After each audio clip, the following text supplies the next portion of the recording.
అలుపులేదు మరుపులేదు. కొంచెం నీకు అలసిపోతున్నావు, స్ట్రెంగ్త్ లేదు. బాగా తినాలి నువ్వు. కానీ రోజుకి 6 కిలోమీటర్లు వెళ్ళాలి. ఎన్ని డబ్బులు ఖర్చు అవుతున్నాయి?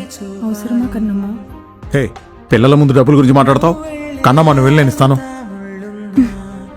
అయినా అంత పెద్ద దూరం కాదులే నాన్న, నేను నడుచుకుంటూ వెళ్ళగలను. తరుంచేలా సాయంగా నీ సైన్యంగా చెయ్యందించే వెలుగే రానుంది కదా.